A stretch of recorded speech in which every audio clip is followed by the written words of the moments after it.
What is it? It's Fusilli. Grind.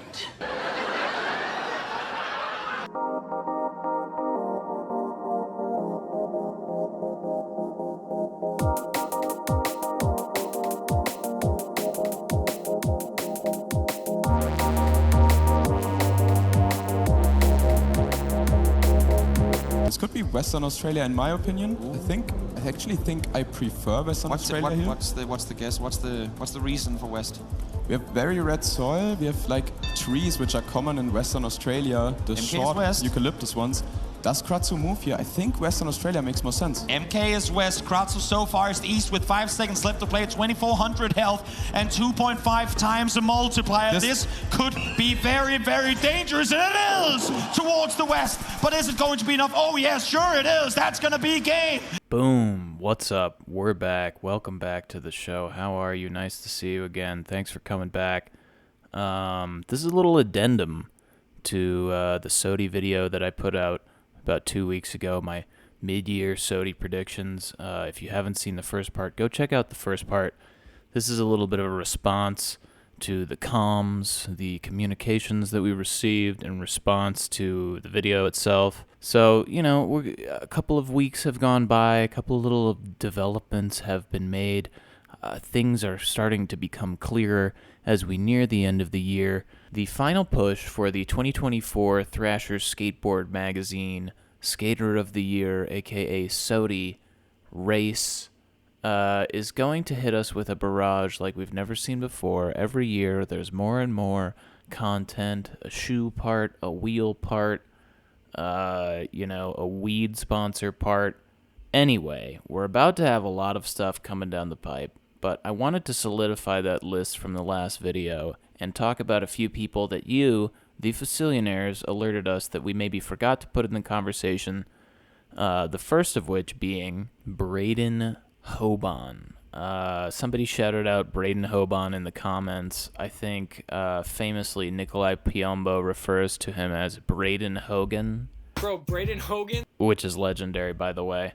Braden Hogan, yeah, kind of like the quintessential America handrail chomping, skinny, young, quirked up white boy. You know, like the Leo Romeros and Dakota Servalds of yesteryear. He kind of carries the torch and apparently spends a lot of time driving those guys around in a van. I saw the America part. I guess it was in the America part. His part that he put out was all night footage. It was almost entirely slow motion. Got a lot of hate in the comments for that. These handrail chomping guys have been using way too much slow motion lately. You know who you are. Kind of underwhelmed by that part. Listen, I'm not going to mince words. Braden Hogan is a very talented skateboarder. He's got a good impossible on him. You know, I love it when people don't fake the funk with their Ollie Impossibles. That's a big thing for me. I get nitpicky about that. Very talented, somewhat marketable. He's got the Rockstar patch on his vintage band tees, which is an interesting move. Kind of like how TJ Rogers does the Red Bull patch on his parachute pants. Do I think he's going to have the juice to make a legitimate SOTY run this go-round? I don't think so. I think we need to see something a little bit more raw from this guy, a little bit less polished. The Toy Machine part from earlier this year was good, but also kind of forgettable. I'm finding it hard to remember too many of the things that he did. But he's way good. I just don't think that he's this year's SOTY material. Sorry, Braden. Okay, two names that got brought up a lot in the last video, and I think this is kind of recency bias from the Nike video that had just come out. We were talking a lot about guys that had been in the Nike video. It was a great video. It deserves mention. Much more contemporary, especially when you think about Braden Hogan. Slow motion handrail bangers compared to how that Nike video was cut and filmed, night and day. But the two names that came up, probably the name that came up more than any other name in the comments section was Joe Campos, which more than anything just lets me know that Fusillionaires are a certain type of guy and got respect for Joe Campos. What I think a lot of us might not realize is that this little guy over here, that's Joe Campos. I think we think of him in the way that he's been packaged to us from the Strobeck machine and more recently from the Johnny Wilson machine. And we think, wow, the Benny Maglanow machine as well. Shout out Benny.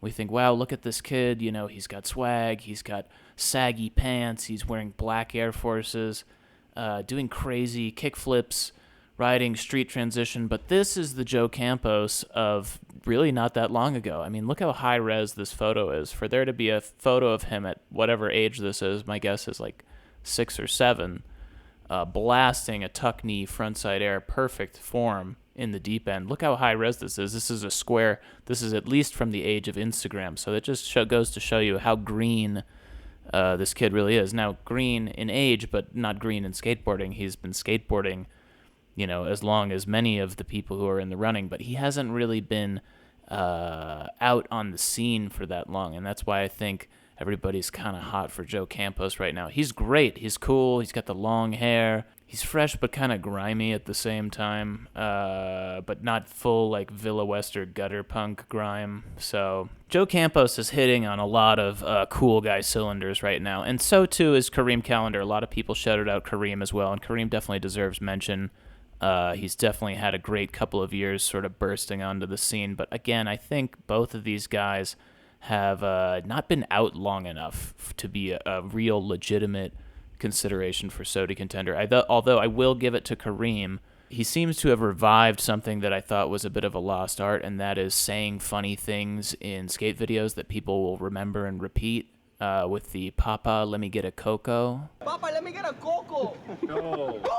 And he just seems overall like a cool dude in general. In the last issue of Thrasher, there was an interview with Kareem and Antonio Durao, who was another name that came up in the comments. I mentioned him on my list already in the last video, but since then he had the hard body part come out as well.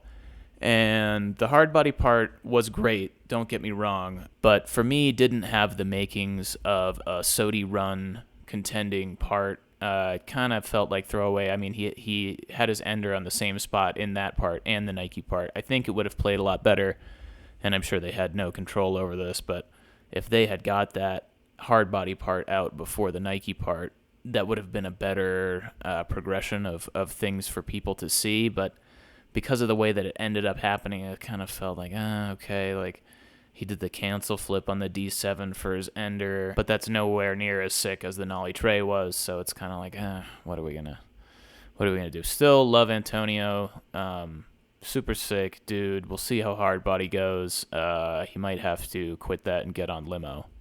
And one brave commenter decided to make my day and say, you know, oh, why isn't Andy Anderson in the convo? He 100% should be in the convo because he has helped Powell regain some market share with certain types of individuals into this kind of shit. But yeah, there's no way Thrasher's ever going to give Andy Anderson SOTY unless he like fully changes his shit up. I think the only way that he ever gets SOTY is if he has some sort of midlife crisis in about 10 years and like shaves his head and like just starts skating like Jeremy Ray type shit. That would be cool. I think we would all be here for that. But in this day and age, in this common era, I don't think Andy Anderson has any juice for Thrasher SOTY 2024. So I think what's become glaringly obvious is that Jamie Foy is absolutely making a push. We just had the Spitfire throwaway part extravaganza where we got to see him sort of do warm-up tricks at various handrails around the world. Couple of good ledge tricks in there, but nothing too groundbreaking. Just another little sprinkle of Jamie Foy for the year. I know that it's not the last thing that we're going to get out of him in this SOTY season here. We've got Dickies coming out this coming Monday, I believe. That's the word on the street. So he'll definitely have a part in the Dickies video. And who knows what else. He could really have any amount of footage come out at any time. So it seems to be shaping up, like I said in the last video, to be this Jamie Foy versus Elijah Burrell battle of the thick boys, if you will. Both of these guys are absolute units, and they're both absolutely totally beloved by Thrasher and kind of the mainstream Thrasher core skate media machine. So I guess that's a little contradictory to say mainstream and core, but Thrasher is the the mainstream of course skateboarding, if nothing else is. So at least here in the United States it is. I can't speak for my Fusillionaires that are across the pond. But Thrasher undeniably has a lot of pull in this day and age in the skate scene. So yeah, you know, I don't know, like of these two guys, who could pull it out? I think that Foy is running the risk this year of potentially bombarding people with too much footage, too much content, too many fakey crooked grinds for us to handle and for us to really take this SOTY push seriously, which I think might leave some space for Burl to come in if he really has this kind of legendary stack of clips at the ready for this year, like everybody's been telling us that he does. Burl could really be the guy. So right now, as it stands, it's September 14th, 2024. And I think right now, who could pull it out? I'm betting on Burl. Watch out for Frankie Spears, though.